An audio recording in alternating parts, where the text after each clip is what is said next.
Welcome to Second Serve, a channel dedicated to documenting my journey to becoming a competitive tennis player again after a 10-year break. Arguably, one of the hardest things about getting back into the groove of things has been getting back in shape to compete again. So welcome to the first part of my multi-part series, Net Gains, where I'll be documenting my fitness journey to get back in shape to compete at a high level. So without further ado, let's get into it. All right, good morning everyone. Today's a gym day.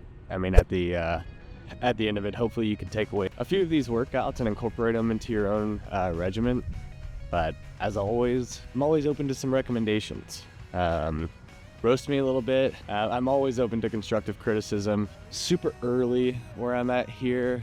I'm definitely not used to waking up this early to go work out. But at the end of the day, the kind of work we need to put in to be getting better. So yeah, let's do it. All right, so first things first, everyone knows that there's 3 key ingredients to a good workout. That's the warm-up, the workout itself, and the cool down. We are at the very least going to be doing 2 out of the 3 of these things. The first of that being pretty obvious. Here, I'm just incorporating some dynamic movement and stretches in an effort to warm me up for my workout. The first of these warm-ups being pretty obvious. We were just doing some general knees to chest.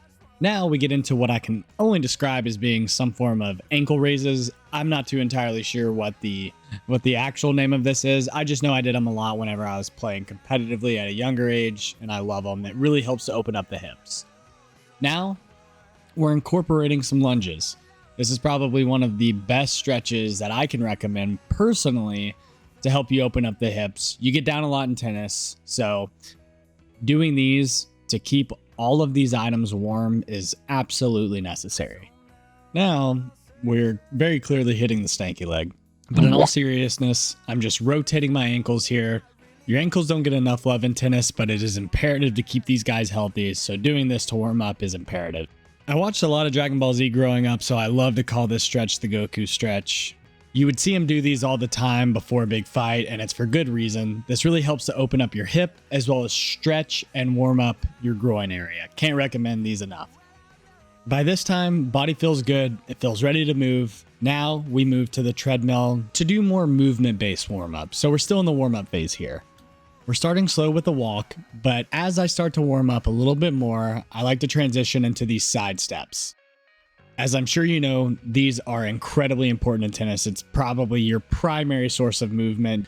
I love doing these, especially on a treadmill, because the challenge here is raise the treadmill. I have it at an incline, and that'll help build some resistance on your legs and make you work harder. After about a minute and a half, it's time to switch sides. Everybody has a dominant side, but it's important to be intentional about keeping strength equal across the body. And now we're finishing up the warm-up with some back pedals. Now, I don't know the science behind this. I've heard it's good for your knees, but the main thing I'm doing here is just mimicking the movement that we see all the time in tennis. You're running laterally, straight, backwards, everything. So why not warm these up more? Now we transition to our workout. Baby steps here. I'm really just going at a moderate pace, trying to get back into the hang of my cardio fitness. So we're starting with a 1 mile run at a moderate pace of about 6.0. So as I'm finishing up my mile, I'm noticing that, I'm tired. This is definitely something I'm going to need to continuously improve on, especially if I want to improve my tennis game. Cardio is king, along with a few other things, but I would say cardio definitely takes priority in tennis. And now we're off to weights. Legs being my primary focus as a tennis player, we're starting out with Bulgarian split squats. These are my absolute nightmare. I cannot tell you how much I loathe these, but damn, is it a really, really good workout, especially for leg strength and explosiveness. And as you can tell, I am just absolutely gassed. Like I said, these are one of the hardest leg workouts for me personally to do. But we finish out our set pretty strong. Again, just a big focus on form and quality, and then we move on to our next workout. Now, I am absolutely positive there is a name for these, a name that I definitely do not remember, but I just like to call these ballerina lunges. Why I really like this specific workout, especially for tennis, is because it incorporates some pretty awkward movement that I'm not really accustomed to. It really challenges the outer portion of your quads, but also heavily challenges your balance and your ability to just stay in form which is incredibly important when you're getting low for those hard to hit tennis shots. After 3 sets of 8, we move on to our final workout. Now, as I'm sure you could tell, today was just a killer day for legs.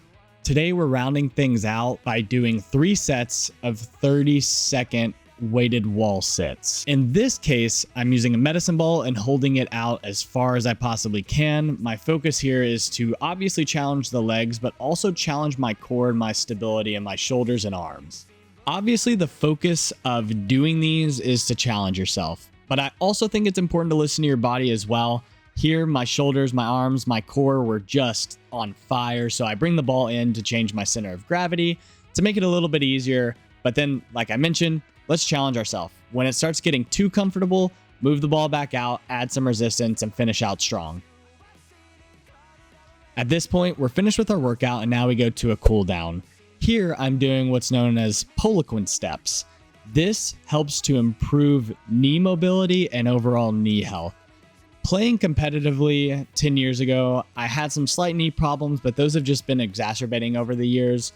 So in my opinion, one of the best things you can do for yourself, especially if you're getting back into a sport, is to keep up with your mobility and joint health. So I can't recommend these enough. It's definitely helped to improve my overall knee health. I don't feel as uncomfortable. Do a few of these a week and you'll be feeling good.